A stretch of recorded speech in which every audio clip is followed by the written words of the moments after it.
আমার পদ্ধতি একবার বাসায় ফলো করে যদি কাঁচামরিচ এভাবে সারা বছরের জন্য সংরক্ষণ করে রাখেন, তাহলে যখন চিলি ম্যাডামের ভাও আকাশ ছোঁয়া হয়ে যাবে তখন আর ওকে পাত্তা দিতে হবে না।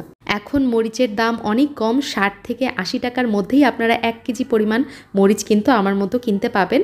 আজকের আমার এই ভিডিওতে দুইভাবে কাঁচামরিচ সংরক্ষণ পদ্ধতি আপনাদেরকে দেখিয়ে দিব, তার সাথে আরও দেখাবো কিভাবে রেগুলার রান্নাতে এই কাঁচামরিচ আপনারা ব্যবহার করতে পারেন সঠিক পরিমাণ সহ। তো ভিডিওটা একটুও না টেনে সম্পূর্ণ ভিডিও দেখার অনুরোধ রইল। ভ্যান গাড়িতে খেয়াল করবেন একদম স্তূপ করে মরিচ বিক্রি করে, তো সেখান থেকে আমি ১ কেজি পরিমাণ মরিচ কিনে নিয়েছি। আপনারা চাইলে ১ কেজি অথবা ১ কেজির বেশি মরিচ এখানে ব্যবহার করতে পারেন, তবে প্রসেসিংটা কিন্তু সেম থাকবে। তো প্রথমে আমি যেটা করব, মরিচের এই যে ওপরের যেই অংশটা, শক্ত অংশ বা ডাটা, সেটা আমি ফেলে দিচ্ছি। অর্থাৎ মরিচের মাথায় যেই শক্ত অংশটা থাকে সেটা আমার বেছে ফেলে দিতে হবে। তো এভাবে করে আমরা সমস্ত মরিচ বেছে ফেলবো। আর আপনারা চাইলে কিন্তু এই অংশটা ছুরি দিয়ে কেটেও ফেলতে পারেন। তো সমস্ত মরিচ এভাবে আমি পরিষ্কার করে নিয়েছি। আর এই অংশগুলা কিন্তু আপনারা চাইলে গাছের গোড়া অথবা ফুলের টবের মাটিতে দিয়ে রাখতে পারেন, মাটির সাথে মিশে এটা সার হয়ে যাবে। তো একটা বোলের মধ্যে আমি পরিষ্কার পানি নিয়েছি।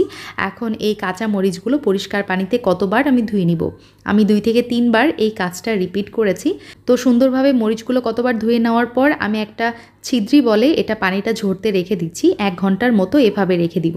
এখন একটা বড় প্লেটে আমি টিস্যু দিয়ে পানিগুলো মুছে নিচ্ছি এবং তার মধ্যে এখন আমি কতগুলো কাঁচামরিচ নিয়ে নিচ্ছি এবং দেখতেই পাচ্ছেন আমি কিভাবে কেটে নিচ্ছি। আর অবশ্যই হাতে গ্লোভস একটা পরে নেবেন, হ্যান্ড গ্লোভস, অথবা হাতে একটা পলিব্যাগ পেঁচিয়ে নেবেন। তাহলে যেটা হবে, কাঁচামরিচ কেটে নেওয়ার সময় আপনার হাত জ্বলবে না। আর আপনারা যদি হাতে হ্যান্ড গ্লোভস কিংবা পলিব্যাগ না পেঁচাতে চান, সেক্ষেত্রে অবশ্যই সামান্য নারিকেল তেল মেখে নেবেন মরিচ কাটার আগে। আমি একটা মরিচের মধ্যে 4 ভাগ দিয়ে নিচ্ছিলাম যাতে করে রোদে দ্রুত মরিচটা শুকিয়ে যায়। আর খালাও আমাকে এই কাজে হেল্প করছিল। যদিও আমি খালাকে 2 হাতে গ্লোভস পরিয়েছিলাম, তবে খালার মরিচটা কাটতে অসুবিধা হচ্ছে বলে খালা 1 হাতের গ্লোভস খুলে ফেলেছে। তো যাই হোক, এখানে আমাদের দুইজনেরই মরিচ কাটা হয়ে গিয়েছে। এখন আমি এই বোলের মরিচটা আরেকটা বড় প্লেটে ট্রান্সফার করছি।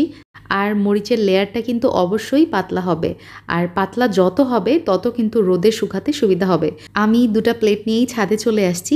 এখন 2 থেকে 3 দিন আমি একদম টানা রোদে এটা শুকিয়ে নিব এই মরিচগুলা।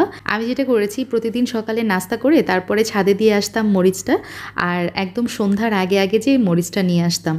যাদের রোদের ব্যবস্থা নাই তারা কি করবেন, সেক্ষেত্রে রান্নাঘরে চুলার নিচে আপনি এই প্লেটটা দিয়ে রাখতে পারেন। আমার কাঁচা মরিচগুলো শুকিয়ে নিতে 3 থেকে 4 দিনের মতো সময় লেগেছে।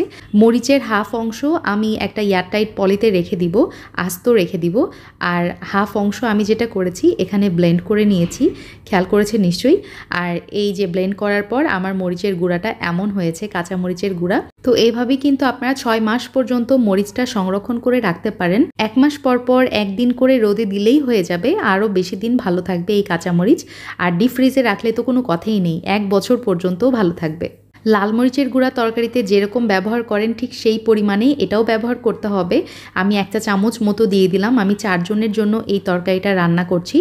যারা কিনা হেলথ কনসিয়াস, আবার লাল মরিচের গুঁড়া খেলে গ্যাস্ট্রিকের সমস্যা হয়, তারা কিন্তু এই কাঁচা মরিচের গুঁড়া অনায়াসেই খেতে পারেন। আর আস্ত কাঁচা মরিচটা কিভাবে ব্যবহার করবেন সেটাও দেখিয়ে দিচ্ছি।